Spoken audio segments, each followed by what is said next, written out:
Bonjour à tous, nous sommes aujourd'hui à Chemillé-sur-Indrois pour la présentation du numéro 13 de méthode fishing. Donc Chemillé-sur-Indrois, pour une petite présentation, c'est un étang et une ville très connue, mais en tout cas un étang de pêche très connu dans tout l'ouest de la France, voire dans la France entière, parce qu'il y a de nombreuses compétitions qui se sont déroulées déjà ici, et il y en aura encore beaucoup d'autres qui s'y dérouleront, parce que c'est un lieu de pêche très prisé des pêcheurs au coup, même aux pêcheurs de carpe, mais principalement aux pêcheurs au coup. Il faut savoir que cet étang qui se situe pas très loin de Loches, on va dire globalement en Indre-et-Loire, c'est un étang qui est très poissonneux. Alors il n'est pas très profond. Il faut savoir que c'est lié au fait que cet étang est alimenté par l'Indrois, d'où le nom du village Chemillé-sur-Indrois. Cette petite rivière qui est l'Indrois arrive par l'amont de cet étang. Le cours du ruisseau passe à plus ou moins longue distance du bord en fonction de l'endroit où on est. Il faut savoir qu'en amont, là, il y a une partie en courbe où l'Indrois vient beaucoup plus près du bord de l'étang, qui donc est accessible, ce filet, enfin ce cours d'eau est accessible à la canne. Dans la partie où nous nous trouvons, c'est une partie extrêmement large, comme on peut le voir, et en fait l'Indrois, le cours d'eau est est au milieu, voire aux trois quarts à l'opposé de l'étang, ce qui fait que ça rend pas du tout accessible, même à l'anglaise, ce cours d'eau.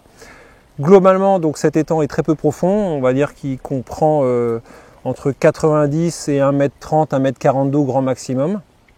Alors aujourd'hui, on a beau être en plein été, il y fait relativement bon, mais par contre on a une baisse de température depuis 2-3 jours, ce qui fait que on a beaucoup de vent aujourd'hui, on va dire relativement du vent aujourd'hui, ce qui n'est pas pour me déplaire, parce que la pêche, au niveau de la pêche en étang, c'est toujours intéressant d'avoir du vent, mais ça rajoute une petite difficulté au niveau du contrôle de ligne, des choses comme ça, du positionnement de l'amorce. Mais au-delà de ça, on devrait avoir des touches.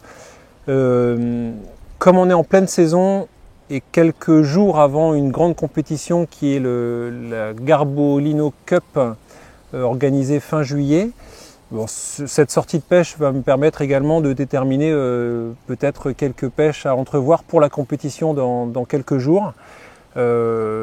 Selon les échos que j'ai eus, il peut y avoir cette grosse densité de poissons-chats de petite taille à courte distance que je vais donc privilégier à la mitraillette pour essayer d'avoir du rythme.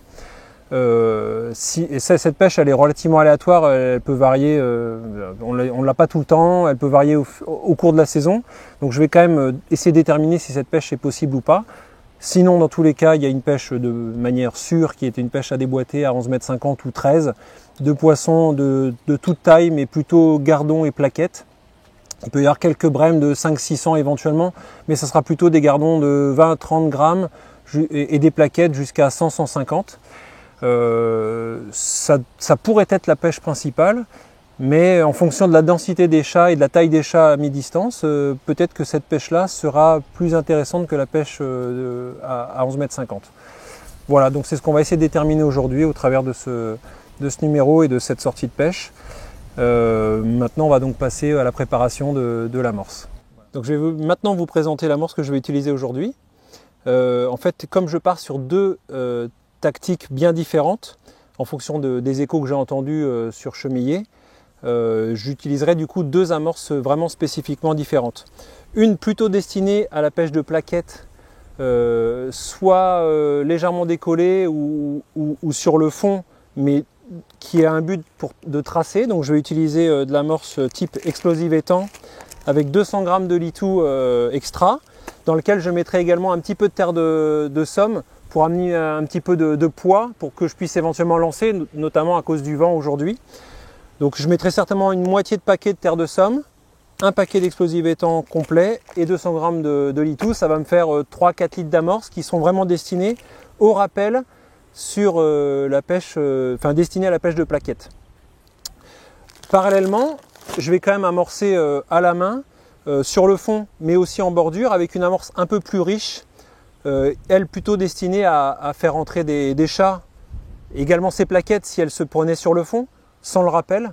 Donc là du coup j'utiliserai à peu près 3 paquets qui me ces 3 paquets me permettront de faire ces deux amorçages, l'un à la mitraillette si les poissons veulent bien rentrer à la mitraillette, Il semblerait que les chats, à cette période, les petits chats rentrent à la mitraillette, donc j'utiliserai ce type d'amorce, donc 1 kg d'étang, 1 kg de brune gardon, de gros gardon brune, pardon, et 1 kg de gros gardon fine mouture, qui amène un peu plus de richesse à l'amorce, un peu plus de granulométrie. Après avoir mouillé ces 3 paquets seuls, je mettrai également un paquet de terre de rivière que j'aurai préalablement tamisé de manière fine, et je mettrai tout ça dedans, je mélangerai tout, et après je retamiserai l'ensemble. Alors j'aurais pu utiliser un batteur.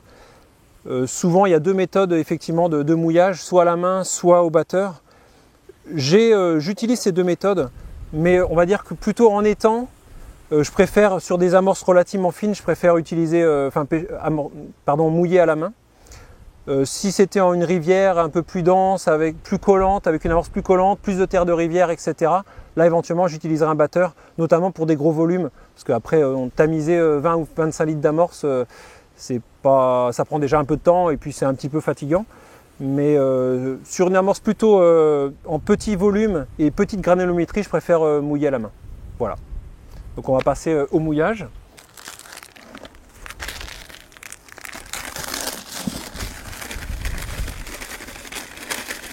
Bon, ça reste des amorces relativement classiques, hein. Gros gardon fine mouture, étang, c'est vraiment ce qui passe la plupart du temps en France. Voilà, avec des quantités plus ou moins variables, des proportions plus ou moins variables, mais globalement c'est des amorces qui passent vraiment partout. En étang, en rivière, sans trop de courant, voilà, ça passe plutôt bien.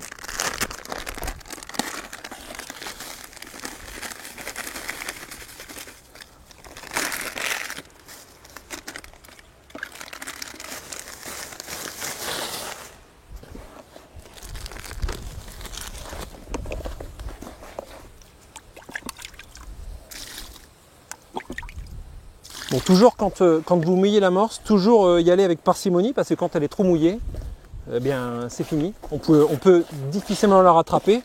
Donc il vaut mieux y aller crescendo, par des petits volumes, et là vous serez toujours sûr de réussir votre mouillage d'amorce. Une amorce qui est trop sèche, on pourra toujours la remouiller. Une amorce qui est trop mouillée, on ne pourra jamais retirer l'eau qu'on a mis dedans. Après, il nous faudrait rajouter un peu de un paquet sec ou de la terre qui parfois rattrape un peu, mais après ça devient vraiment beaucoup plus compliqué.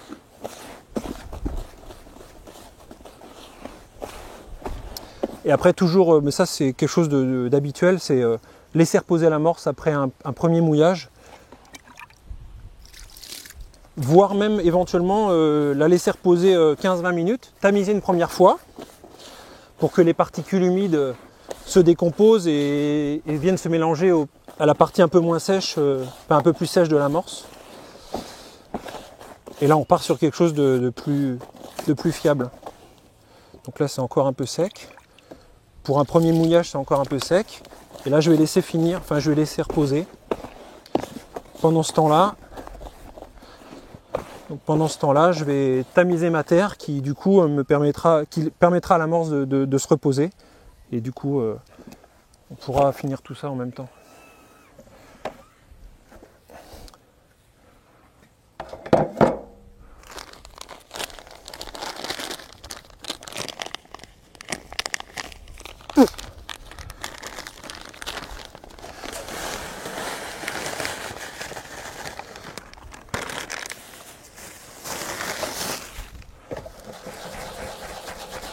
Donc là, malheureusement, on se rend compte que la terre, bon, c'est un petit peu sèche.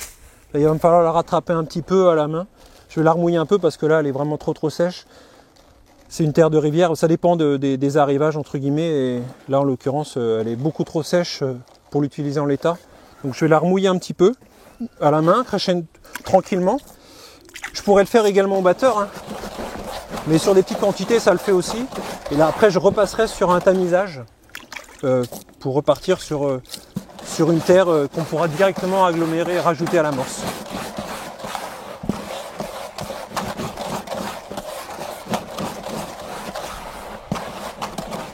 Là déjà, Elle est déjà un petit peu mieux, ça reste encore un peu sec.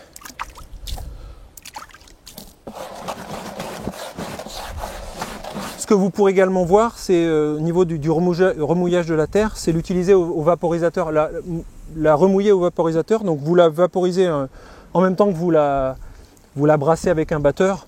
Ça va encore beaucoup mieux que ce que je vous montre là. Mais ça va le faire aussi.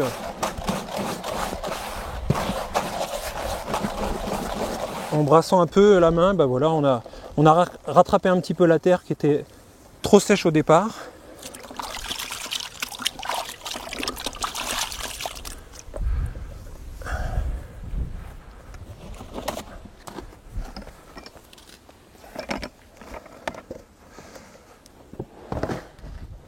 Là, je vais la retamiser une dernière fois et là elle sera utilisable en l'état.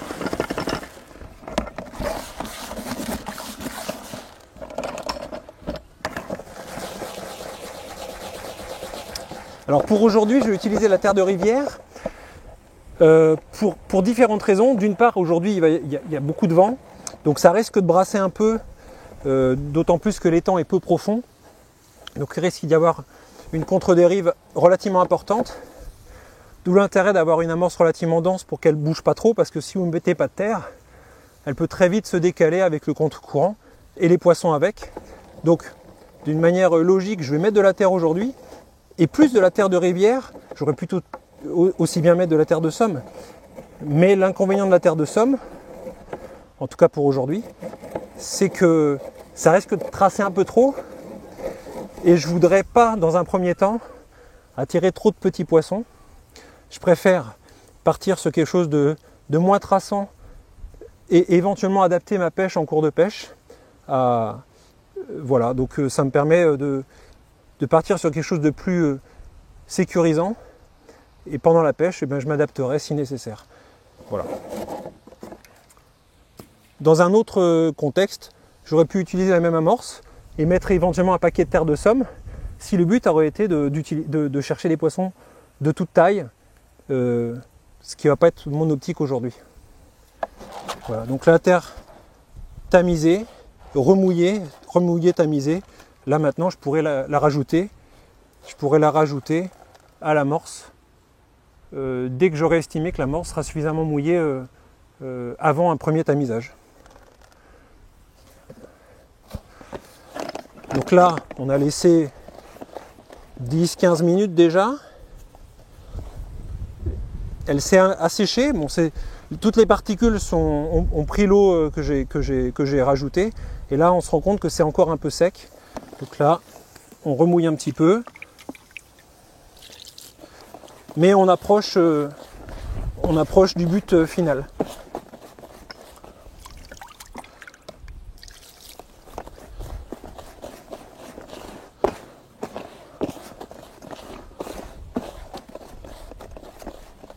Voilà, donc là, voilà l'amorce relativement mouillée correctement. Il me reste encore à la tamiser et à rajouter la terre.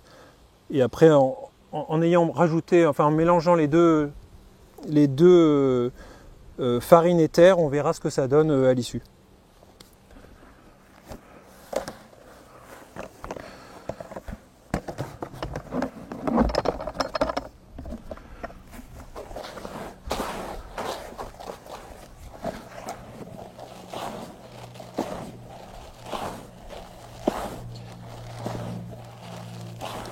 Alors il y a deux écoles au niveau amorce. Au niveau mouillage de l'amorce, il y a deux écoles aussi. Certains utilisent des amorces plus sèches et d'autres utilisent des amorces plus mouillées. Perso, moi je suis plutôt partisan des amorces relativement sèches, dans le sens où pour moi ça se délite plus facilement dans l'eau. Et encore une fois, une amorce plus sèche est rattrapable qu'une amorce qui est trop mouillée. Pour moi, on peut presque plus rien en faire. On peut plus vraiment s'adapter pendant la pêche. Je préfère cette logique d'amorce relativement sèche à une amorce trop mouillée. Bon, voilà l'amorce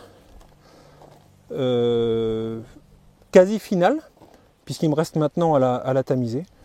Et donc là, on a une amorce brune de granulométrie moyenne, relativement collante, qui permettra d'avoir quand même des boules qui ne se décomposent pas trop vite sur le fond, d'autant plus que ça risque de brasser un peu aujourd'hui. Voilà.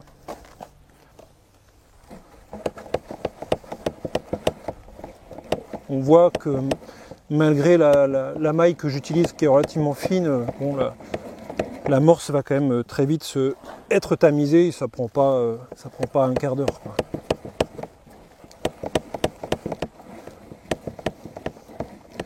D'autant plus qu'elle est relativement sèche. Si elle était un peu plus grasse, un peu plus humide, on va dire, là j'aurais un peu plus de difficultés. Il faudrait éventuellement que je prenne une maille de taille supérieure. Bon, là ça ira très bien.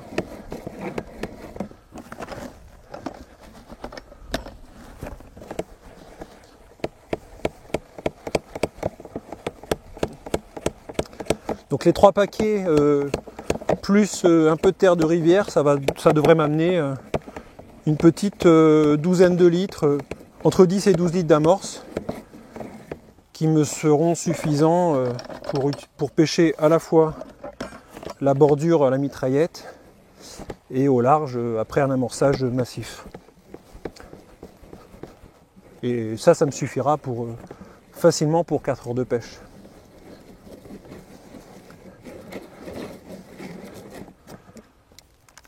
Voilà, donc l'amorce tamisée et utilisable en l'état. Voilà.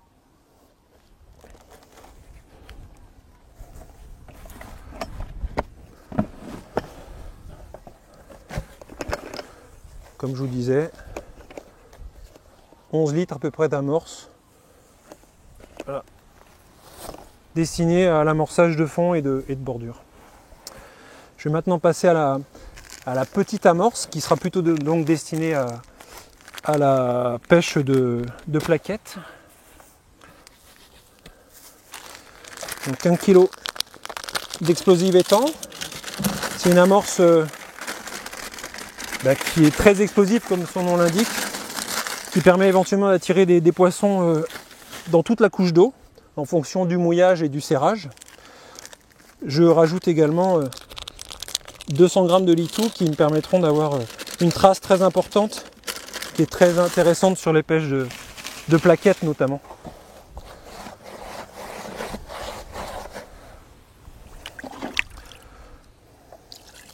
Je rajouterai la terre à l'issue du mouillage.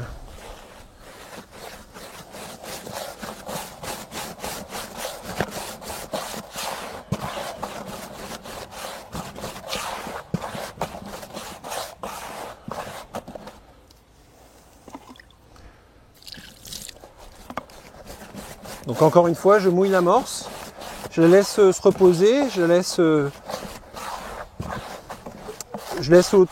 temps aux particules de s'imprégner de l'eau que je mets. Et pendant ce temps-là, je vais donc tamiser ma terre de somme.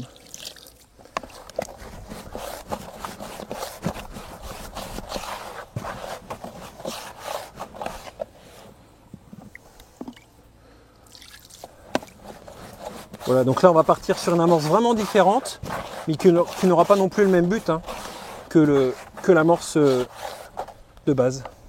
Voilà. Donc une amorce traçante et très explosive. Voilà.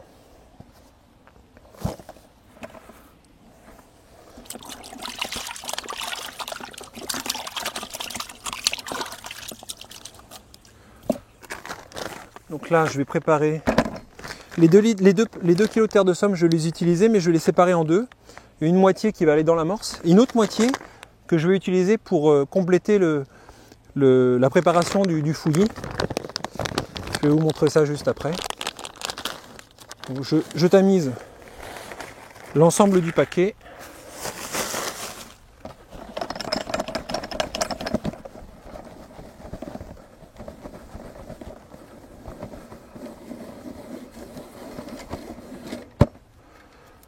Donc voilà, la moitié que je rajoute dans l'amorce et l'autre moitié que je vais garder, que j'utiliserai pour le fouillis. Il faut savoir que la terre de somme, c'est un produit qu'on utilise beaucoup dans la pêche, notamment sur les pêches de petits poissons, mais ça permet aussi d'utiliser, de pouvoir conserver les èches, et le fouillis en l'occurrence, de manière très sûre pendant toute une durée de pêche, pendant toute une partie de pêche. C'est un produit neutre qui a plein de qualités. Voilà, donc j'ai pas encore tamisé, mais voilà l'amorce que je pourrais utiliser pour pêcher ces plaquettes entre deux eaux ou sur le fond, mais en essayant de les attirer dans la trace.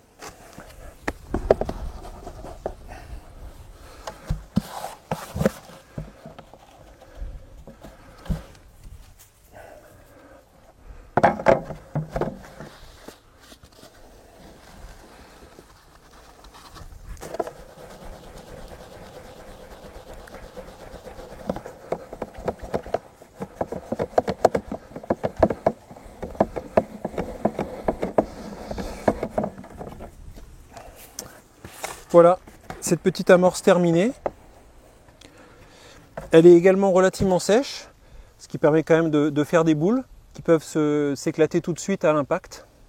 Si nécessaire, je pourrais très bien remettre un petit peu d'eau, remélanger, voire retamiser si nécessaire pendant la pêche pour avoir une trace encore plus importante. Parce que le litou est donc un produit traçant qui trace encore plus quand il est relativement bien humide, quand l'amorce est bien imprégnée. Voilà. On va les laisser comme ça en l'état et je m'adapterai aux besoins.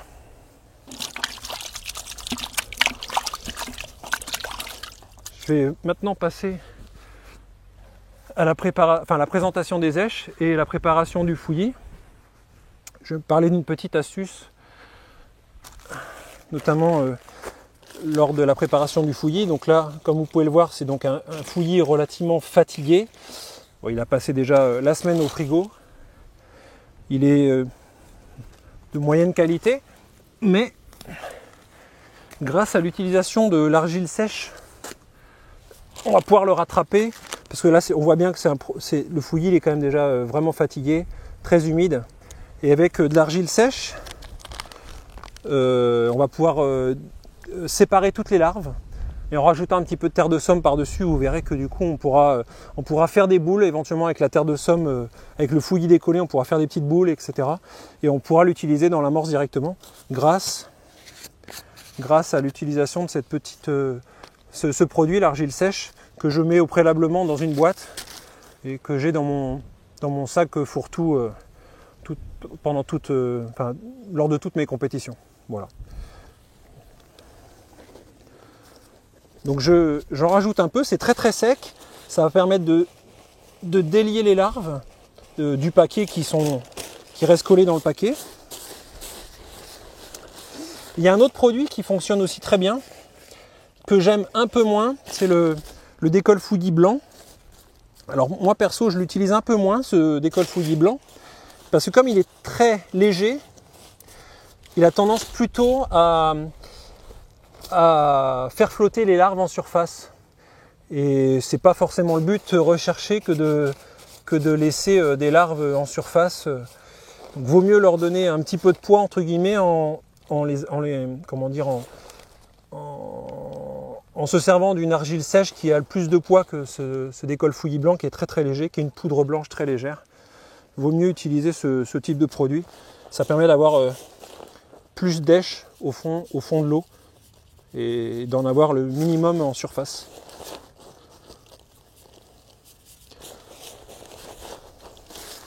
Là déjà, on va pouvoir un peu plus l'utiliser. Il est presque fini d'être préparé, le fouillis. Et au final, d'un paquet qui n'était pas si joli, il va être tout à fait correct à utiliser pendant la pêche. Donc là, les larves sont globalement bien déliées les unes aux autres. On pourrait la rajouter dans l'amorce directement. Moi, ce que je préfère faire, c'est mettre un peu de terre de somme en complément, ce qui permettra de l'utiliser comme ça, même directement si nécessaire, avec l'ajout d'un comment dire, de la colle à fouillis. Je cherche le joker fixe, pardon, voilà, je cherchais le terme. Et donc, on pourrait même l'utiliser comme ça. Voilà. Bon. Voilà le fouillis qui est donc une larve très utilisée évidemment dans la pêche au cou pour tout ce que ça permet d'attirer en termes de poissons blancs, gardons, plaquettes, chats, brèmes, etc. Voilà, donc là, voilà le fouillis que je vais utiliser aujourd'hui. Bon, il y en avait à peu près 500 grammes. L'intérêt aussi de le mettre dans la terre de Somme, c'est que, c'est pas le cas aujourd'hui, mais s'il faisait très très chaud, ça fait aussi un peu isolant et même en cas de forte chaleur, le fouillis, à l'abri du soleil évidemment, ne fatigue pas trop vite. Voilà. Donc là aujourd'hui c'est pas les grandes chaleurs donc on va pas être gêné, mais des fois en pleine canicule c'est quand même bien de le laisser dans cette terre de Somme qui fera office d'isolant. Voilà ce que je peux vous dire dans un premier temps au niveau du fouillis. Après pour ce qui est des èches que je vais utiliser, alors je vais utiliser tout un panel d'èches qu'on connaît déjà, hein. Donc c'est des pinky congelés, donc que je congèle préalablement.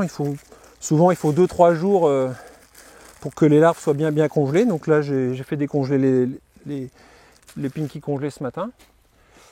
Je vais utiliser les casters prioritairement sur cette pêche de chat en bordure, parce que j'ai remarqué que les casters c'est quelque chose de très apprécié des poissons-chats. Donc comme je voudrais attirer des poissons-chats en bordure, je vais plutôt les utiliser en bordure et un peu moins au large. Au large, je vais quand même plutôt privilégier cette pêche de poissons mixtes, gardons et plaquettes. Donc je vais peu les utiliser. Et après au niveau des hameçons, je vais utiliser quelques gosaires, des pinky, des terreaux et des vers de vase évidemment, qui sont des èches, tout ce qu'il y a de plus classique dans la pêche au cou.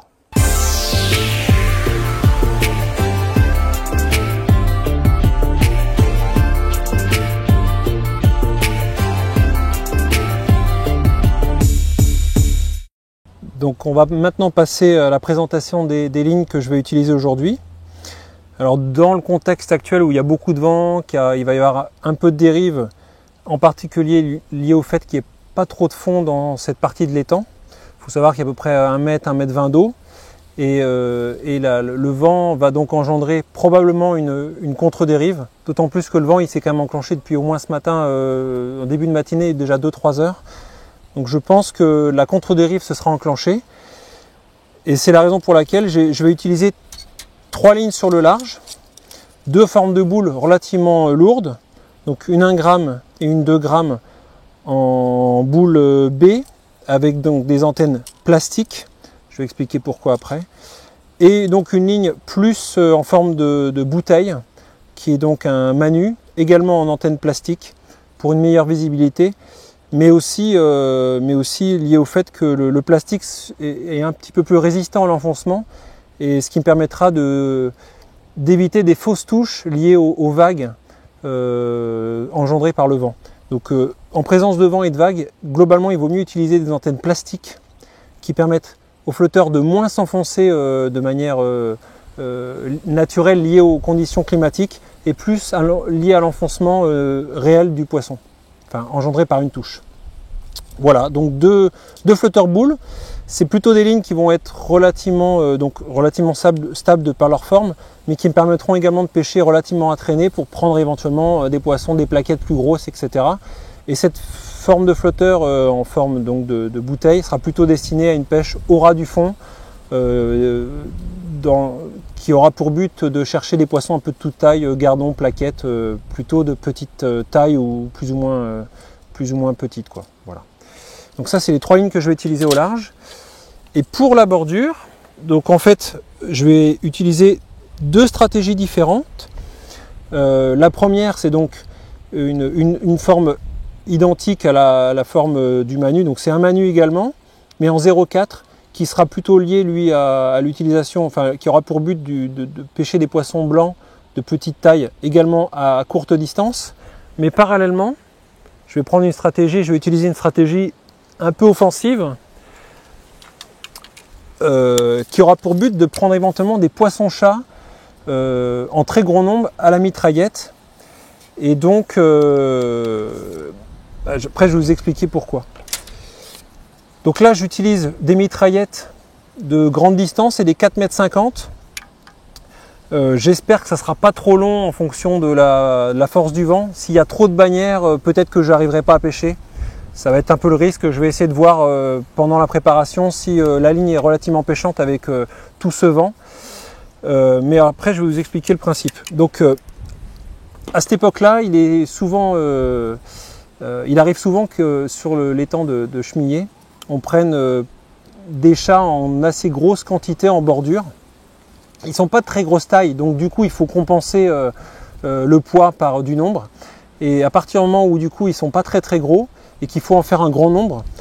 Du coup, j'utilise plutôt une stratégie très offensive, aussi bien dans le montage que dans la canne que je vais utiliser. Donc pour faire simple, je vais utiliser une ligne très lourde. Donc j'ai préparé 2 lignes dans cette technique. Donc des flotteurs de 2 et 3 grammes, c'est des flotteurs poires que j'ai volontairement retaillés aussi bien au niveau de la quille que de l'antenne. Parce qu'à la base, c'est des flotteurs qui sont beaucoup plus longs, mais qui ne conviendraient pas dans un endroit aussi peu profond qu'ici. Donc là j'utilise la forme du flotteur me convient parfaitement. L'épaisseur de la quille également, qui est un flotteur avec une forte quille pour une mise en place très rapide. Mais par contre je l'ai retaillé un petit peu pour une mise en place encore plus rapide et qu'il n'y ait pas trop de quille par rapport à la profondeur d'eau. Parallèlement, j'ai donc comme je vous le disais, utiliser une stratégie très offensive où j'ai baissé les plombs au maximum du bas de ligne. Et en plus, petite astuce, dans cette stratégie très offensive, je vais utiliser un émerillon, un mini émerillon, sur ces poissons-chats qui ne sont pas très regardants, si j'arrive à les attirer. Le principe de cet émerillon est très, très intéressant parce que ça me permet éventuellement de changer de bas de ligne très rapidement. Alors que parfois le fil peut être très, on va dire, coincé, etc. Et des fois c'est un petit peu plus compliqué. Là avec cet émerillon, le changement de bas de ligne peut parfois être vraiment bénéfique. Voilà. Ensuite, ce que je voulais vous expliquer également, c'est dans cette stratégie offensive, je vais donc utiliser cette mitraillette qui est une Record 175 de chez Sensas. Ces cannes, elles m'ont déjà apporté pas mal de bons résultats, mais elles sont vraiment très intéressantes parce qu'elles sont vendues avec deux têtes. Une tête fine et une tête, donc une première tête en carbone pointe fine et une autre tête qui, à l'occasion, peut être vraiment très intéressante parce que c'est donc une autre tête en un sion creux, fin, et qui permet notamment d'arracher plus facilement des poissons, notamment après le ferrage. Si le poisson il est un peu trop lourd, un peu trop gros, et que le sion est trop fin, on est plus mené par le poisson et on perd quelques secondes à le sortir de l'eau. Si le but est vraiment de faire une pêche très très rapide de poissons de taille moyenne, voire de bonne taille, il vaut mieux utiliser un sion creux fin qui permettra de sortir d'autorité le poisson et de ne pas perdre ces quelques secondes à chaque sortie de poisson. Parce qu'il faut savoir qu'une seconde perdue à chaque poisson sorti, sur 200 poissons, c'est 200 secondes, et 200 secondes, c'est 3 minutes 20. Et 3 minutes 20, c'est à la fin d'une compétition de pêche, 3 minutes 20, ça peut être de 3 à 5 poissons. Et 3 à 5 poissons de 50 grammes, ça peut tout de suite faire 150 à 250 grammes d'écart. Donc c'est vraiment une stratégie qui m'a apporté pas mal d'avantages et pas mal de bons résultats. Mais je ne vous cache pas que c'est effectivement une stratégie très offensive, mais qui du coup peut être vraiment très très intéressante.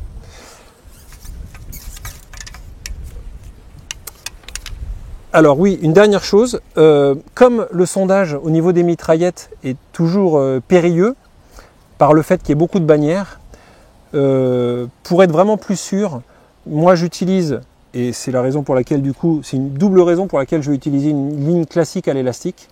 Je vais sonder avec cette ligne, avec la bonne distance de canne qui correspondra à la longueur de pêche en mode mitraillette. Et comme ça, je pourrai adapter le fond de ma ligne avec laquelle j'ai sondé au fond de la ligne qui servira à la mitraillette. Et comme ça, j'aurai un réglage vraiment sûr sur ce type de pêche. Alors que, à défaut, si je n'avais pas sondé de manière classique avec une canne emboîtement, je partirais sur quelques incertitudes au niveau du sondage. Et ça, c'est quelque chose qu'on ne peut pas se permettre de faire. Voilà. Maintenant, je vais vous présenter la partie montage d'une ligne. En plus, je vais vous parler d'une petite astuce que j'utilise depuis quelques années maintenant, que je trouve vraiment intéressante. Donc, je vais vous présenter ce montage. Et surtout la manière de monter une ligne, en tout cas la manière que moi j'utilise pour monter les lignes. Donc, tout d'abord, je vais utiliser un super compétition de chez Sensas en 12 centièmes qui, au final, me paraît être un diamètre relativement standard maintenant. Je vais vous expliquer pourquoi. Parce que globalement, j'utilise un fil relativement gros et rigide en corde de ligne. Donc on va dire que les plus petits fils en corde de ligne que j'utilise, c'est du 10,5. Ça peut paraître un peu fort. Je sais qu'il y a quelques années, on partait sur des fois des bas de ligne de 8 ou 9. Mais au final, je me rends compte que dans ces pêches qui peuvent des fois être très importantes à déboîter, il vaut mieux partir sur un fil un peu plus rigide, un peu plus fort, pour être sûr de ne pas avoir un emmêlage intempestif en cours de pêche.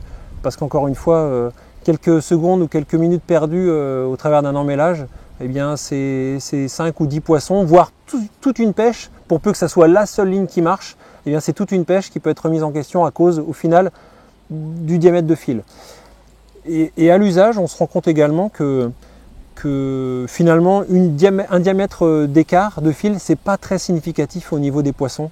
Je pense que pour un poisson, avec l'expérience, on se rend compte qu'un poisson ne fait pas forcément la différence entre un 10 ou un 12. Alors évidemment, entre un 10 et un 15 centièmes, là, effectivement, il y a une réelle différence. Mais sur un diamètre, sur une taille d'écart, c'est pas très significatif. Et par contre, en termes de longévité de ligne et de sécurité, ça peut tout de suite faire la différence. Donc, pour faire simple, j'utilise, on va dire, un tiers du temps, j'utilise un 10 centièmes en corde de ligne. Un gros tiers en 12 ou 13 centièmes, un gros tiers de mes lignes en 12 ou en 13 centièmes, et une autre partie finale de mes lignes, évidemment avec des poids supérieurs, eh bien j'utilise des cordes de ligne entre 15 et 18 centièmes pour des flotteurs plats ou 18-20 centièmes. Mais globalement, un tiers en 10, un gros tiers en 12-13 et un petit tiers en 15 centièmes, ça on va dire dans les lignes classiques, et quelques-unes en 18-20 comme des lignes à plat, pour des flotteurs en plat. Donc après vous avoir parlé de la taille de nylon, je vais vous présenter un petit peu l'astuce que moi j'ai utilisée, que j'ai repris, j'ai rien inventé. Hein. J'ai repris un petit principe, au final, que je trouve vraiment très intéressant, c'est qu'en fait je monte mes lignes à l'envers. Et je trouve que c'est particulièrement intéressant, donc je vais vous expliquer pourquoi. Concrètement, quand je monte la ligne, et parfois même, du coup, je peux le faire en 2 fois l'hiver. C'est-à-dire que je mets d'abord la ligne, je mets d'abord le fil sur le plioir, pardon. Donc je mets le fil sur le plioir. Et à la fin, je mets le flotteur sur le corps de ligne. Et en toute fin, les plombs. Et après, comme vous allez le voir, chez soi, c'est très très pratique. Ça a plusieurs intérêts.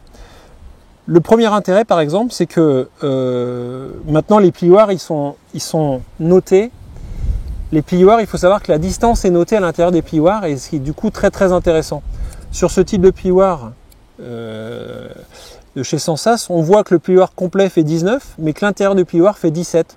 Je ne sais pas si on le voit à la caméra. Il fait 17 cm. Et en comptant le nombre de tours de plioir, si mettons je fais 20 tours de plioir à 17 cm, la ligne elle fera 3,40 m. Et si c'est la distance de la ligne que j'ai envie de monter, eh bien j'ai déjà la distance définie à l'avance. Donc ça c'est déjà très intéressant. Donc globalement, je monte des lignes, pour faire simple, en France, chez nous en général, on va dire qu'on utilise, on pêche dans des lieux qui comprennent entre 1 et 3-4 mètres d'eau. Donc globalement mes lignes, pour faire simple, la plupart de mes lignes font 4, 5, rarement 6 mètres. Et en comptant le nombre de tours de plioir, eh bien tout de suite je prédétermine la longueur de ligne qui me permettra donc de monter la ligne par la suite, donc monter le flotteur et les plombs par-dessus. Donc là, je vais donc compter le nombre de plioirs, de tours de plioirs, donc 2, 4, 6, 8, 10, 12, 14, 16, 18, 20, 22, 24, 26. 26 tours de plioir. C'est à peu près globalement un nombre de tours qui me permettra de monter une ligne qui fera 4 mètres de long, en considérant que je perdrai 20-30 cm quand je remonterai les plombs après les avoir montés et serrés sur le fil pour sécuriser la partie du fil qui aura été blessée par le montage des plombs. Donc 26 tours de plioir. Maintenant je monte, bon là on n'est pas forcément très bien installé puisqu'on est sur place, mais chez soi c'est quelque chose aussi de très, très pratique parce que par exemple devant la télé tranquillement, sans qu'il y ait une bonne visibilité, une bonne luminosité, il m'arrive le soir en plein hiver de monter tout un casier de ligne au préalable, c'est-à-dire sans les plombs, en mettant juste le fil sur le plioir, les flotteurs pour que tout soit bien coordonné, donc je mets les flotteurs dessus et j'arrête. Et je monte parfois 2-3 casiers de ligne comme ça devant la télé, sans monter les plombs, hein, sans serrer les plombs. Ça, je ferai ça à la lumière du jour, de manière plus sûre, sinon après je risque de perdre du temps. Mais ça c'est quelque chose de très très pratique. Et en une soirée, vous pouvez déjà préparer plusieurs casiers de ligne prêts à être montés. Et au final, c'est quelque chose de très très pratique.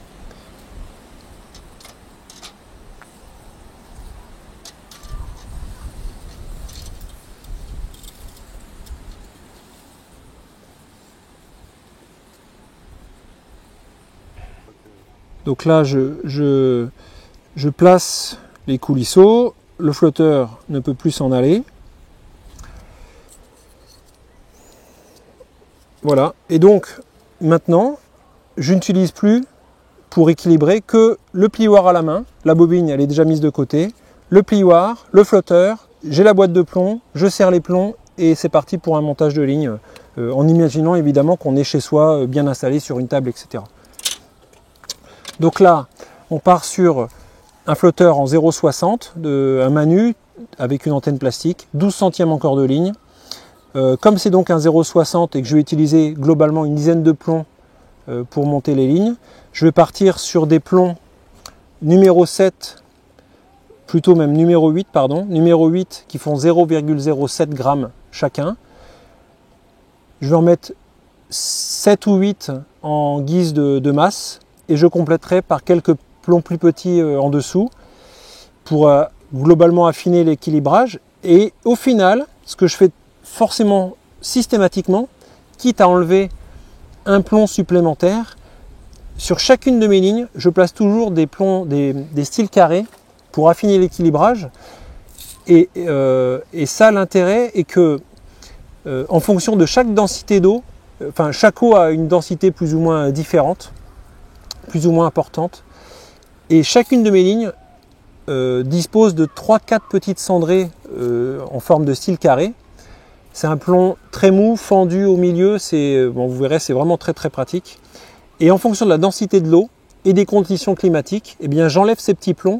Le principe est que je préfère toujours légèrement suréquilibrer un flotteur, parce que s'il est suréquilibré, je le verrai tout de suite. S'il est sous l'eau, je le verrai tout de suite.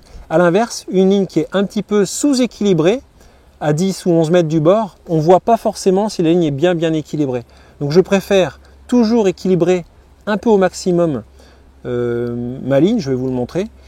Et si nécessaire, sur place, un petit coup de pince en décalage de la fente, et je fais sauter ces petits plombs qui seront liés à la densité de l'eau ou à la présence de vagues. Donc on va passer sur le montage maintenant. Donc comme je l'ai dit, on part sur des plombs. Donc moi j'utilise des plombs peints de chez Sensas. Moi je trouve qu'ils sont parfaits. Donc là on part sur des plombs donc numéro 8. Je vais en mettre 6 fois, même 8, 7 même, 7 x 7, 49. Donc comme chaque plomb fait 0,07, je vais en mettre 7. 7x7, 49, donc on va quasiment arriver sur une masse qui sera à peu près l'équivalent de 0,50. Il me restera 0,10 à compléter à l'aide de 2-3 plombs, plus petits évidemment, et après quelques styles pour affiner l'équilibrage.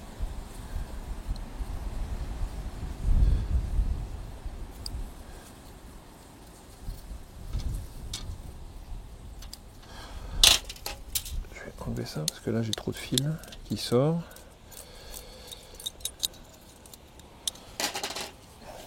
Donc là j'en ai 6.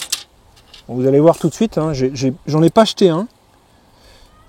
Et vous allez voir que globalement, on va pas être loin d'une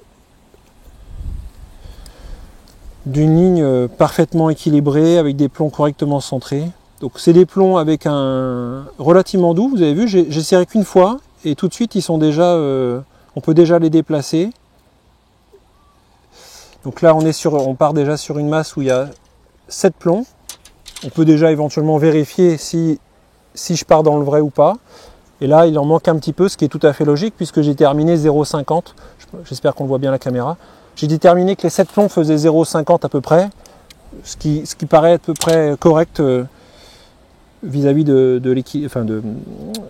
la mise en place du flotteur dans la bouteille. Donc là, j'ai pris 7 plombs de numéro 8. Je vais prendre un plomb de taille inférieure, donc un numéro 9, que je placerai en dessous pour qu'il y ait une certaine souplesse en bas de la ligne, donc un numéro 9, et je vais partir sur 2 numéro 10, et à peu de choses près, on ne devrait pas être très loin du compte, puisque 7x7, 49, plus un plomb numéro 9, ça fait 0,5, ça fait donc 0,05, donc ça fait 0,49 plus 0,05, ça fait 54. Deux plombs numéro 10, on est à peu de choses près à 0,60. Voilà, il manque pas grand chose. Et maintenant, je vais donc compléter par d'abord un petit plomb de 12 que je vais placer au-dessus. Je pourrais utiliser un style carré de plus grosse taille, mais je peux aussi partir sur un au-dessus, un numéro 12 au préalable, hein, qui va compenser le petit écart, parce qu'on voit quand même qu'il manque un petit peu. Voilà. Et là, le but étant maintenant d'utiliser 3-4 plombs style carré pour affiner l'équilibrage, que je vais donc placer au-dessus de cette masse.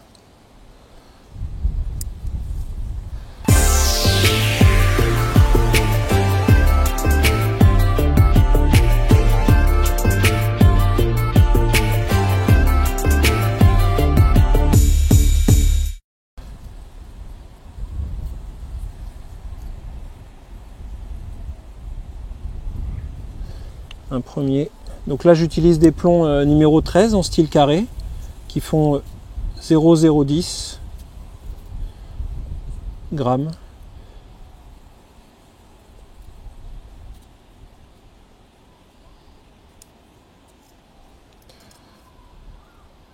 là j'en ai mis 2. Je vais partir sur deux tout petits plombs et on va voir à peu près ce que ça donne.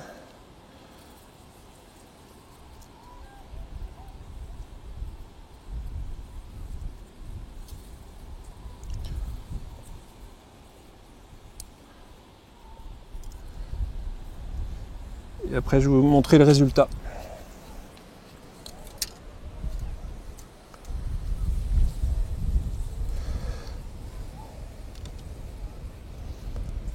Voilà. Donc là, elle est finie d'équilibrer. Je voulais partir éventuellement sur 2 tout petits plombs en complément des 0,010, mais finalement un seul suffit. Donc là, on est sur une ligne très équilibrée. Vu les conditions climatiques aujourd'hui, je peux même en enlever déjà un tout de suite, puisque là, on va se retrouver sur une ligne qui ne sera pas du tout pêchante, le flotteur sera trop immergé. Donc là, un petit coup de pince en travers et le style carré saute. Donc là, on peut déjà voir, je vais évidemment enlever cette partie blessée du fil, là, mais on peut quand même voir que les plombs sont déjà d'eux-mêmes plutôt bien centrés. Il y en a éventuellement un que je peux remplacer là, celui-ci. Celui-ci, je vais le remplacer, c'est donc un numéro 7 qui était un petit peu décalé.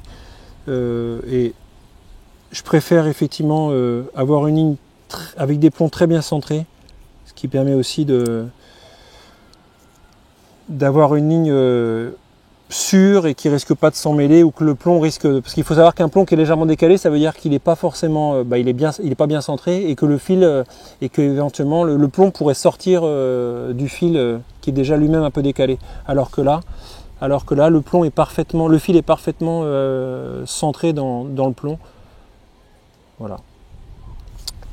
Donc là, je vais remplacer cette partie blessée du fil. Donc c'est les 20 ou 30 cm qui ont été blessés lors du montage, lors du serrage des plombs. Donc là, la ligne, j'ai monté les plombs, j'ai remonté les plombs, j'ai retiré la partie blessée du fil.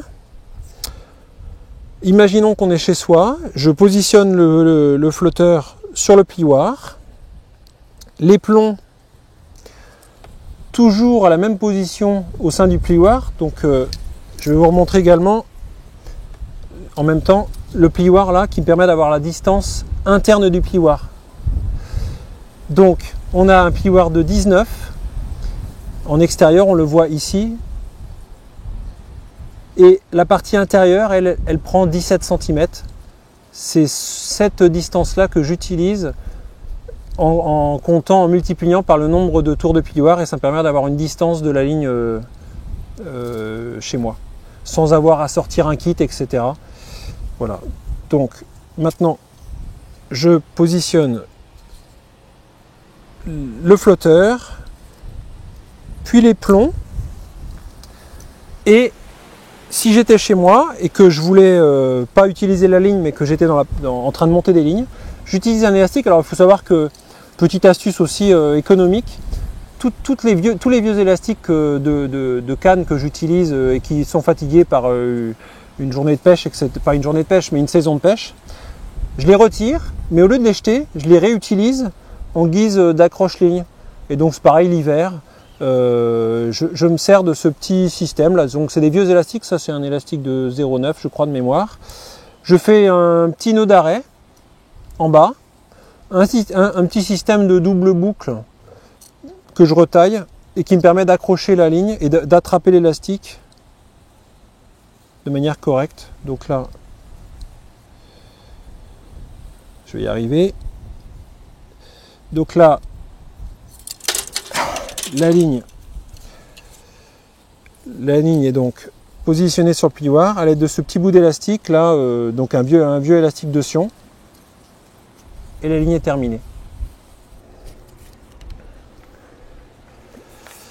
Donc comme je l'expliquais tout à l'heure, j'ai sondé avec une canne à emboîtement à la longueur qui finalement me permet de pêcher à la même longueur que celle que la ligne de la mitraillette. Donc une 4,50 m, une canne de 4,50 m avec 4,50 m de 4 mètres à peu près de ligne, ça fait l'équivalent du 1,50 m, moins le fond, 7,50 m, et bien au final on se rend compte que c'est l'équivalent de 6 brins à emboîtement. Et donc j'ai sondé correctement avec 6 brins. Et maintenant j'ai plus qu'à adapter sur la canne de la mitraillette, là, sur la ligne de la mitraillette, le fond avec lequel j'ai sondé, avec la ligne avec laquelle j'ai sondé de 6 brins.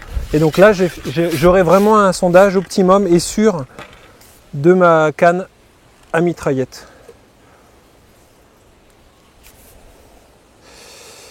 Si jamais j'avais la chance de faire pas mal de chats, bien en fait j'utilise vraiment des lignes assez spécifiques. Je vous avais pas encore parlé du bas de ligne et de l'hameçon. À partir du moment où je vais faire une pêche très très rapide, en tout cas je pars dans cette optique, il faut que les touches, je mette pas trop longtemps à les détecter, sinon c'est encore quelques secondes perdues, voire quelques poissons perdus, ratés, avec une touche mal détectée. Et un ferrage du coup qui n'est pas optimum. Du coup j'utilise un bas de ligne relativement court, qui me permettra de détecter les touches au plus vite. Donc là, c'est un balling de 10 cm. Comme je l'ai dit tout à l'heure, relié à un émerillon à balling pour favoriser le changement du balling, mais pas que. L'intérêt également de pêcher avec un hameçon, avec un émerillon, c'est qu'avec des éches très volumineuses, si ça tourne, si ça vrille, si ça vrille à cause du ver de terre ou des asticots, eh bien, il faut savoir que l'émerillon contrecarrera ce coup de vrillage lié aux éches. Alors, même si j'utilise un fil très épais, il faut savoir qu'un très gros fil, le cordelier c'est du 16,5, là le balling c'est du 15, mais même avec du 15 qui est relativement rigide, il faut savoir que ce vrillage va quand même se faire lié à la taille des éches. Et du coup le principe d'émerillon là est vraiment très intéressant, notamment sur ces chats qui sont quand même pas très regardants. Parallèlement, j'utilise également un hameçon vraiment spécifique aux chats. Encore une fois, dans l'optique où je vais prendre beaucoup de chats, je l'espère. C'est donc un hameçon spécifique au chat, c'est un 30-65 de chez Sensas avec une tige extrêmement longue, et ce qui facilite les décrochages très rapides. Donc c'est un fer très costaud, on peut le voir, hein, un gros fer, et une tige extrêmement longue pour favoriser les décrochages. Comme j'ai dit tout à l'heure, j'ai donc sondé avec cette ligne à emboîtement, enfin avec la canne à emboîtement, pour avoir un sondage vraiment précis à la verticale du sion. Comme j'ai déterminé qu'il fallait 6 brins de canne pour avoir la même distance de pêche que la ligne qui va être utilisée prioritairement à la mitraillette, du coup on a donc un fond très bien réglé, donc, qui est ici, l'hameçon en bas, le flotteur ici, et donc après je n'ai plus qu'à comparer les deux longueurs de ligne pour adapter le fond de la canne de droite sur la mitraillette à gauche. Je pars tout de suite, dans l'idée, comme je vais pêcher les chats, je pars tout de suite sur quelques centimètres de traîne, parce que les chats, globalement, se pêchent à traîner. Là, globalement, je peux partir sur 3-4 cm de traîne tout de suite, et la ligne, elle est déjà pêchante pour prendre des chats. On va partir sur la partie, on va donc aller sur la partie amorçage à la main. Donc j'ai confectionné une dizaine de boules à la taille d'une grosse orange pour l'amorçage à la canne, à la grande distance. Je pars dans l'option, on va d'abord prendre des poissons au large, donc j'amorce tout d'abord au large, puisque je vais d'abord partir sur une pêche au large. Si à l'inverse, j'étais plutôt parti dans l'idée où je ferais d'abord une pêche de bordure, et ben j'amorcerai d'abord en premier lieu en bordure. Donc là, encore une fois, je vais partir sur d'abord une pêche au large. Il n'y a pas tellement d'eau en bordure. Le poisson risque de mettre un peu de temps, je l'espère, à rentrer. Et comme il risque de mettre un peu de temps, autant amorcer dans un deuxième temps et amorcer dans un premier temps à la grande canne.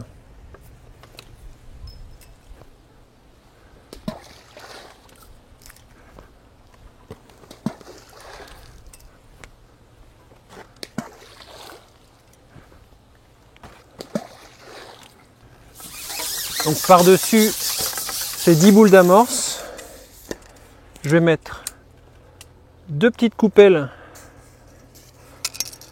de fouillis décollés et légèrement recollés avec du joker fixe pour fixer les poissons de manière assez précise. Donc là, j'avais placé au préalable peut-être une centaine de grammes de fouillis décollés dans la terre de Somme tout à l'heure, là, je vous l'avais montré, et dans lequel j'ai rajouté un peu de joker fixe, avec le joker, l'humidité du fouillis et de la terre de Somme. Je vais confectionner 2 petites boules comme ça, chargées d'èches, chargées de fouillis, pour centrer les poissons de manière très précise.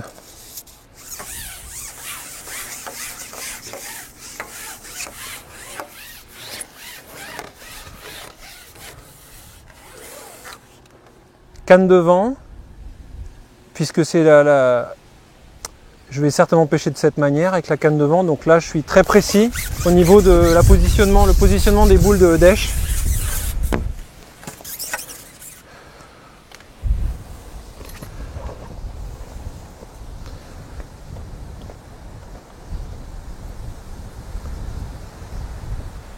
Voilà, une deuxième.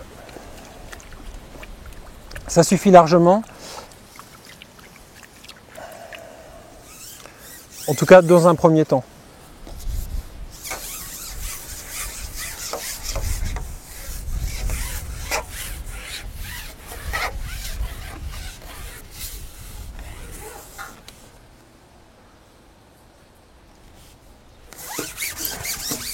Voilà. Ceci étant fait, je vais maintenant passer au rappel, enfin à l'amorçage à moyenne distance.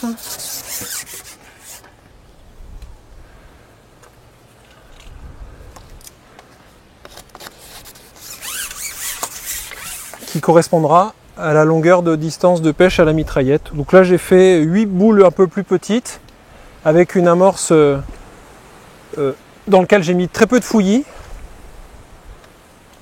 Le but étant de ne pas attirer trop de poissons blancs, parce que je vais quand même essayer de privilégier la pêche de poisson-chat.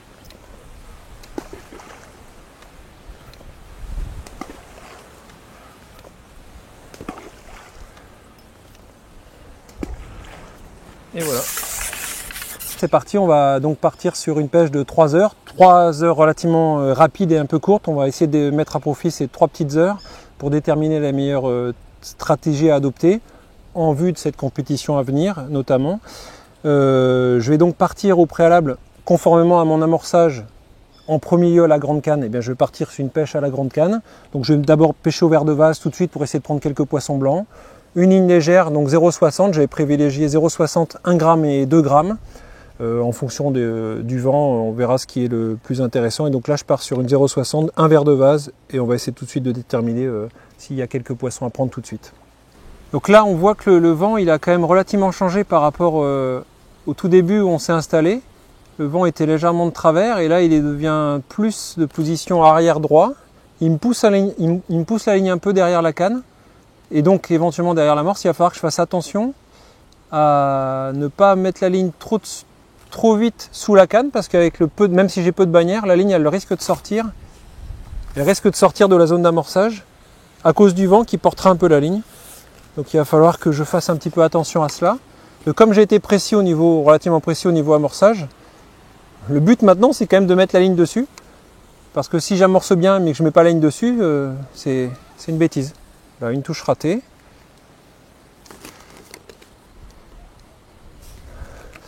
On se rend compte qu'au final, bien qu'on soit en étang, il y a quand même une dérive qui s'enclenche.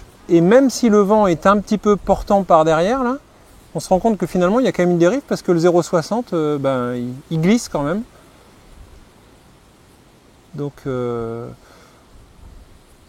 faudra faire un petit peu attention à ça.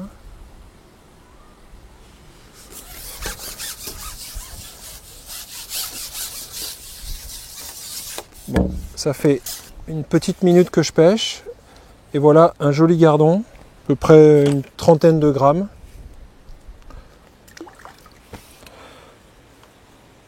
Donc c'est plutôt de bon augure.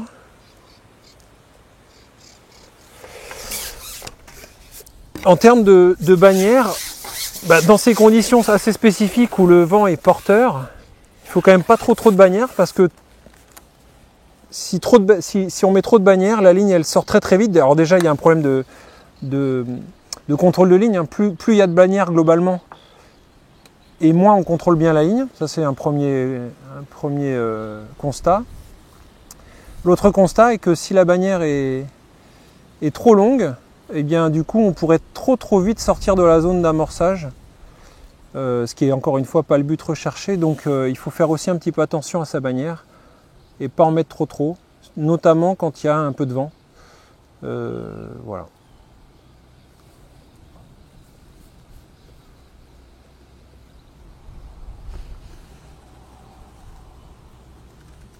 Ouais, ça c'est pas bon.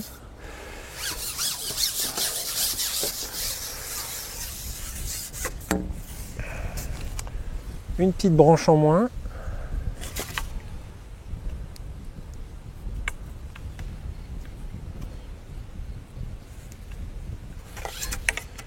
Malgré le petit essayage tout à l'heure, j'ai quand même, je viens de sortir une branche du bord. Bon là, ça, je sais pas s'il faut forcément le montrer à l'image, mais bon, après j'ai l'habitude de réussir à sortir les plombs, les styles carrés très facilement avec les dents sans blesser le fil, mais bon. C'est pas forcément la chose à reproduire.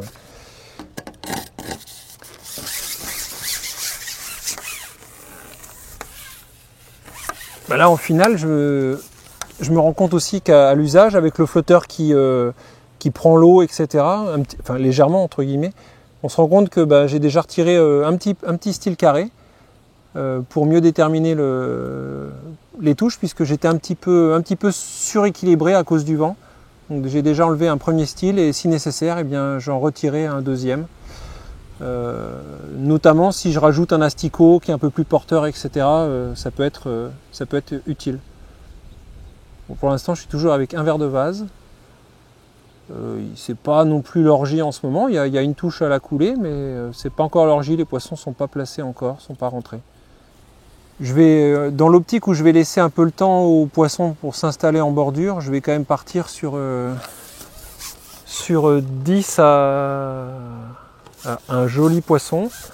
Je vais partir sur au moins un quart d'heure, 20 minutes facile de pêche à 11,50 m. Ah, une petite plaquette. Et puis je vais laisser le temps aux poissons de s'installer en bordure, donc peut-être 20 à 30 minutes. Ça permet déjà de faire un fond de bourriche. C'est pas la peine de vouloir partir trop vite en bordure et d'aller contre la pêche entre guillemets, donc ça sert à rien. Donc là je vais partir, on va être tout à fait raisonnable, on va partir sur une pêche de large, un petit fond de bourriche à 11,50 m. Et puis au bout d'une demi-heure peut-être revenir en bordure et tout de suite essayer. Alors j'ai déjà vu qu'il y a un premier poisson qui a sauté à distance d'amorçage, un poisson blanc, mais d'ici une petite demi-heure je vais y aller et puis on verra si les poissons sont rentrés et notamment ces poissons-chats.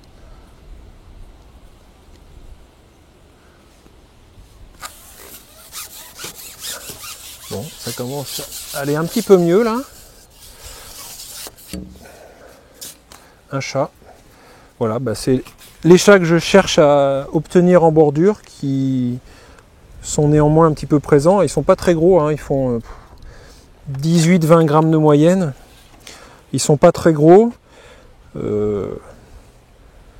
À cette distance, bon, si c'est la pêche, il faudra les pêcher éventuellement. Si c'est vraiment ça la pêche, je pense pas que ça le soit parce que c'est des poissons qui sont relativement trop petits pour cette distance de pêche. Je pense qu'il y a mieux à faire, soit par la pêche de poissons blancs spécifiques avec éventuellement ce rappel avec l'amorce traçante, soit laisser ces chats là-bas et les prendre en bordure pour avoir un meilleur rythme. Au large, je pense pas que ça sera la pêche de pêcher les chats à cette distance, ils sont trop petits. Maintenant, s'ils faisaient 80 ou 100 grammes, là ça serait différent. mettons un des chats de 70-80 grammes à la minute, là ça peut commencer à faire une belle pesée. Des poissons de 18-20 grammes à 11 mètres à la minute ne seront pas assez intéressants pour faire une belle bourriche, je pense. Voilà, à nouveau. Je préfère encore des gardons. Déjà ils sont un peu plus jolis, ils font 25 grammes, 30 grammes de moyenne. Et sur un gros nombre, 5 ou 10 grammes d'écart par poisson, ça fait une différence énorme. Hein. Ça peut faire, sur 100 poissons, ça fait 1 kg. Donc vraiment privilégier quand même les poissons blancs qui sont tout de suite, déjà le plus petit des poissons blancs fait 5 ou 10 grammes de plus que le chat. Donc encore une fois, le chat à cette distance ne sera pas privilégié, probablement. Comme j'ai déjà fait 2 chats là, à cette distance, il semblerait qu'il y ait quand même quelques chats à prendre là-bas, en tout cas qui se mélangent au travers des poissons blancs. Donc il me faudra faire très attention à ne pas ferrer trop tôt, parce que sur ces poissons-chats qui mettent toujours un petit peu de temps, il vaut mieux laisser filer une petite seconde supplémentaire et pour éventuellement prendre le chat en tout cas pour être sûr de la... Ah, une belle ablette. Pour être sûr de ferrer à coup sûr, vaut mieux attendre un peu. Si c'était que des poissons blancs, je peux continuer à ferrer comme ça, mais je pense qu'il y a quelques poissons-chats au travers. Et du coup, si je veux pas faire une coulée à vide, entre guillemets, il vaut mieux laisser une seconde ou deux. Et ça me permettra de quand même prendre ce poisson-chat qui aurait mordu, même si je le veux pas, quoi.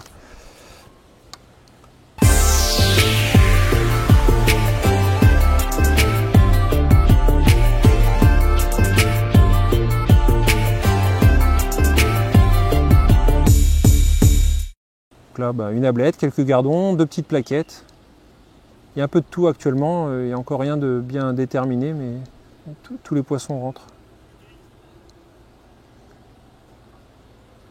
Comme je l'ai dit tout à l'heure, c'est bien de savoir où on en est. Et en l'occurrence, c'est bien de contrôler le temps de pêche également. Bon, là, ça me semble être une plaquette. C'est bien de contrôler son temps de pêche parce que ça a beaucoup d'intérêt pour savoir à quel moment changer de stratégie, à quel moment éventuellement rappeler, contrôler le timing entre guillemets entre le rappel. Tout ça, c'est important. Donc, c'est bien de contrôler le temps, la durée de pêche. Alors, une montre, il y a toujours une montre bien placée, permet, pendant qu'on remboîte, de vérifier où est-ce qu'on en est.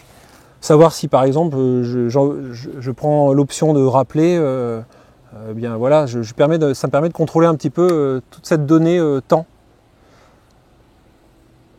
Et après, on verra plus tard, pendant la pêche, que ça peut être aussi très intéressant de contrôler le rythme de pêche.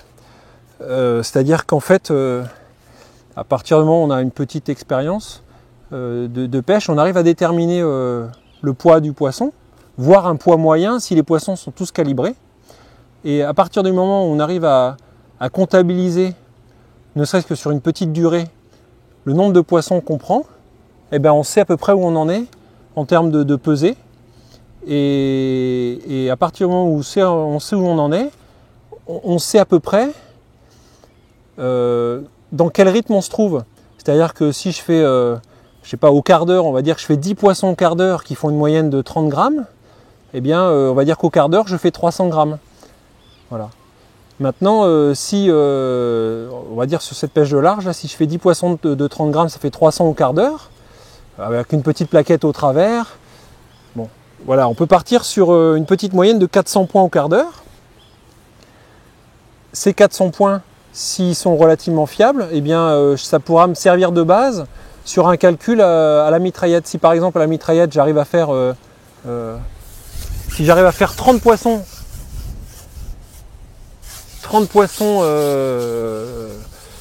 ou 25 poissons au quart d'heure à tant de grammes moyens, eh bien, ça me permettra de savoir où j'en suis et savoir si cette pêche elle est intéressante ou pas. Bon, là, on se rend compte qu'au final, il commence à y avoir quelques plaquettes.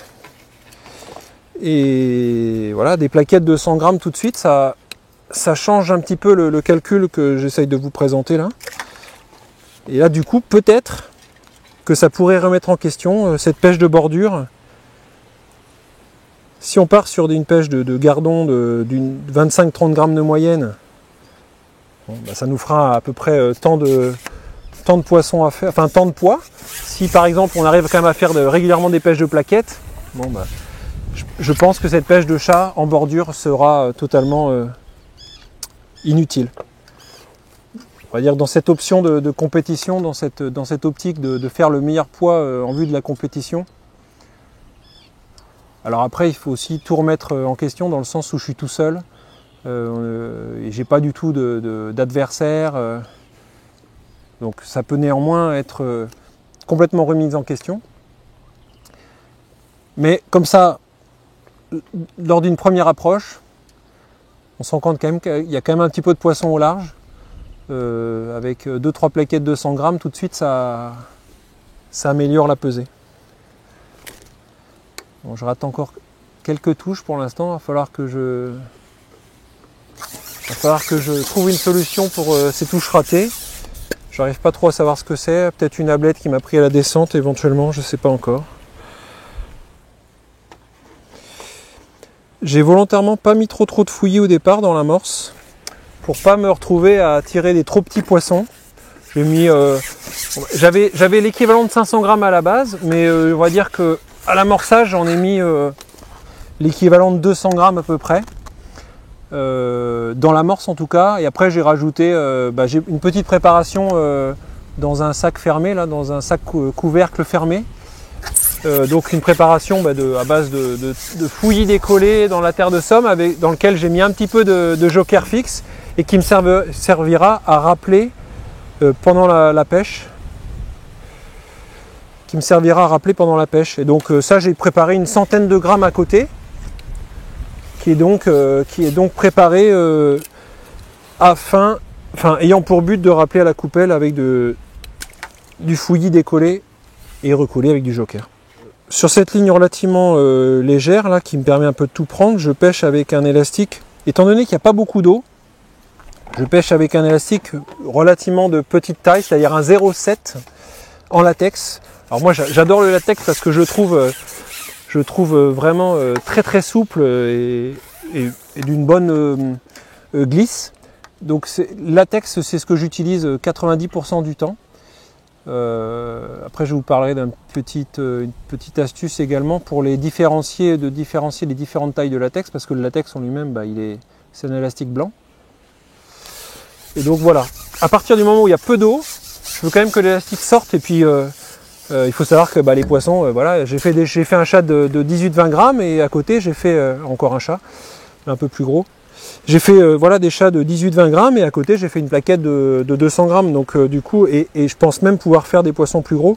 Donc du coup j'utilise un élastique qui est un peu passe-partout 0,7 qui est assez souple pour ces poissons de petite taille et qui me permet néanmoins de pouvoir ramener un poisson qui pourrait faire jusqu'à 400-500 grammes si nécessaire, tout en sachant que le but est quand même même si je perds un peu de temps pour le ramener, c'est pas très grave.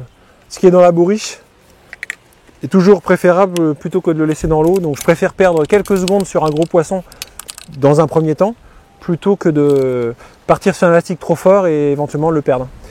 La petite astuce dont je voulais vous parler, c'est que pour différencier les différents latex, les différents diamètres de latex, parce qu'un élastique blanc comme ça, visuellement, c'est quand même pas évident à savoir ce que c'est, je mets volontairement un son de faux de différentes couleurs qui correspond aux différents diamètres. C'est-à-dire que concrètement, pour deux latex qui sont relativement proches, même si effectivement on devine qu'il est un peu plus dur, un peu plus épais, là clairement je connais le diamètre de l'élastique par ce code couleur que j'ai défini.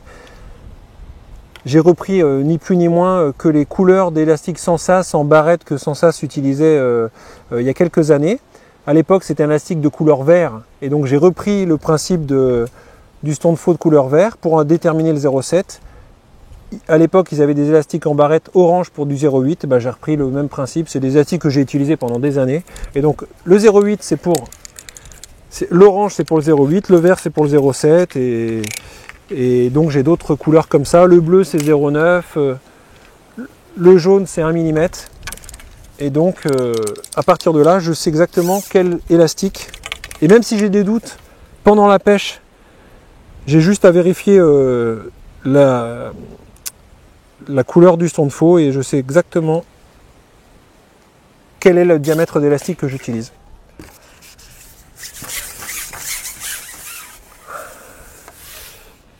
Donc ça fait à peu près 1h30 que je pêche. Sur les 20-30 dernières minutes, donc après être venu en bordure, je suis allé au large. J'ai fait rapidement quelques plaquettes après avoir mis une coupelle de fouillis. J'ai fait 3-4 plaquettes entre 100 et 200 grammes, donc très rapidement, donc c'était très intéressant. Derrière, j'ai retouché une carpe que j'ai perdue. Et puis derrière, à nouveau, j'ai reperdu ces plaquettes. J'ai refait quelques chats. Du coup, pendant un petit laps de temps, je vais essayer de voir si en rappelant, peut-être pendant une petite demi-heure, en rappelant avec mon amorce jaune là, à base d'explosif étang et de litou, si je ne vais pas à nouveau réattirer une partie certaines plaquettes. Le premier appel que j'ai fait à la coupelle à base de fouillis a été plutôt intéressant en termes d'attraction sur les plaquettes. Je vais voir cette fois-ci si en mettant des coupelles très précises d'amorce traçante jaune, si là du coup c'est pas une meilleure façon d'attirer ces plaquettes. On va voir ça pendant une petite demi-heure et on fera un petit point. On fera un petit point à l'issue de ces 30 minutes.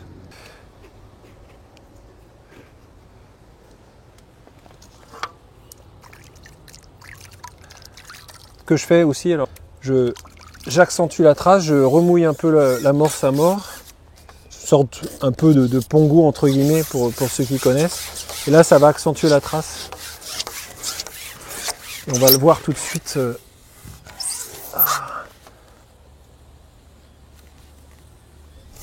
Voilà.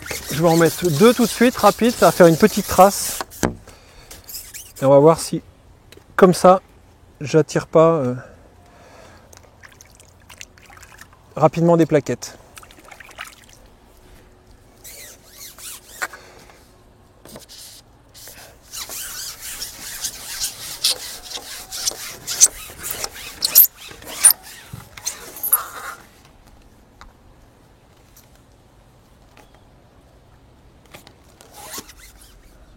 La bonne ligne semble être le 0,6 puisque en 1 gramme dans la meilleure phase, ça n'a rien apporté. Ça c'était voilà une plaquette. Du coup en voulant pêcher plus lourd, au final j'ai pris des chats et finalement j'ai plus pris les plaquettes. Je pense que c'était la bonne option.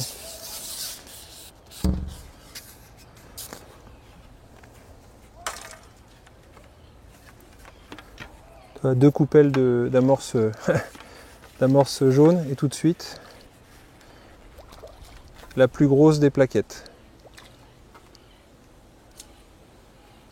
350 grammes.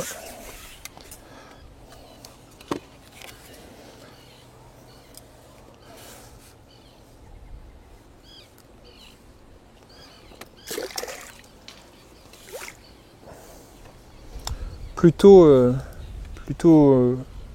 un essai intéressant du coup.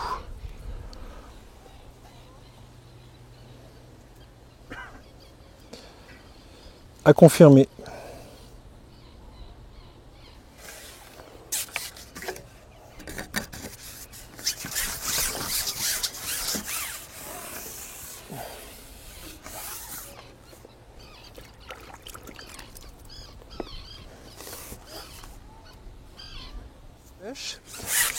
Je vais à nouveau revenir en bordure, voir si éventuellement les chats sont rentrés, mais il semblerait que c'était pas du tout une stratégie payante. Je vais quand même réessayer 10 petites minutes en bordure, voir si à défaut, avec la petite ligne légère, j'ai moyen de prendre régulièrement des poissons blancs.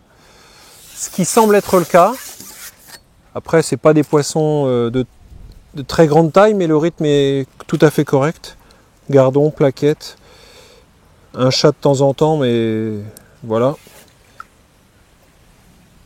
Je vais donc me réaccorder une petite dizaine de minutes et puis faire un petit point à l'issue de ces 10 minutes de pêche en bordure afin de déterminer surtout s'il est plus intéressant de rester à la grande canne ou éventuellement rester sur cette pêche relativement rapide à mi-distance de poissons de toute taille.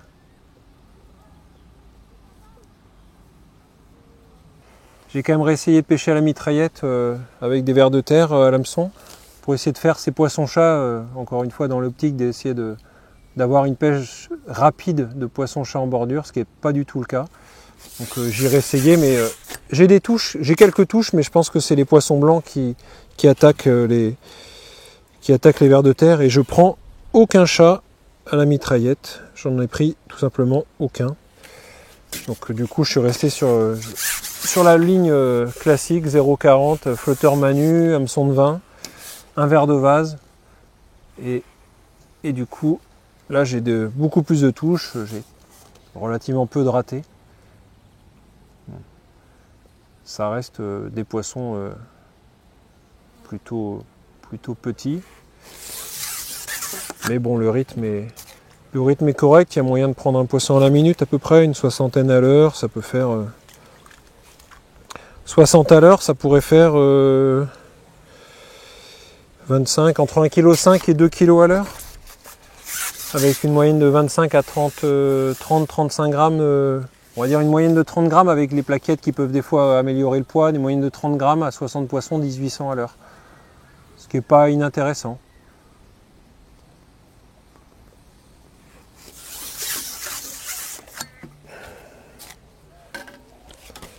On avait dit tout à l'heure que la première demi-heure, j'avais fait un petit kilo à la canne. Donc au final on n'est pas très très loin de cette moyenne que j'avais déterminée en tout début de pêche.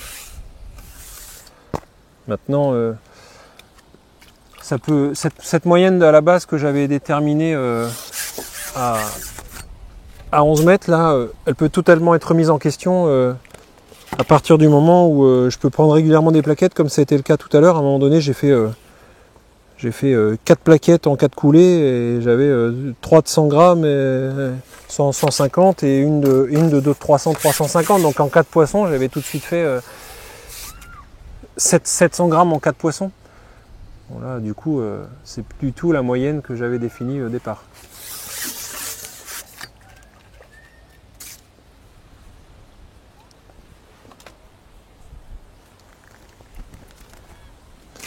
Une jolie plaquette de 60.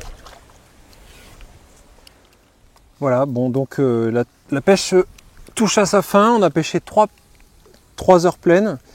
Voilà ce qu'on peut retirer, on peut retirer comme enseignement. Donc on a 5-6 kg de poissons.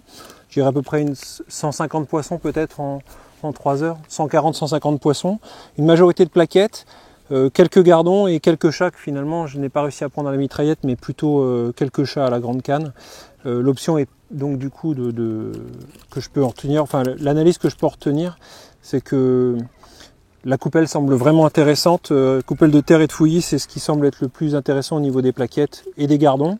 Le but étant quand même d'éviter de prendre ces ablettes et ces chats qui finalement ne sont pas assez grand nombre pour que ça soit vraiment payant. Donc là c'est vraiment une pêche classique avec une petite ligne à déboîter à 11 mètres. La pêche à 6 mètres est pas inintéressante dans le sens où il y a quand même quelques gardons à prendre de manière constante avec quelques petites plaquettes au travers. Je pense quand même que la pêche à la grande canne pour le moment au vu de cet entraînement semble être le plus productif. Voilà ce que je peux vous dire. Donc sinon retrouvez-moi dans le numéro 13 méthode fishing. Au revoir.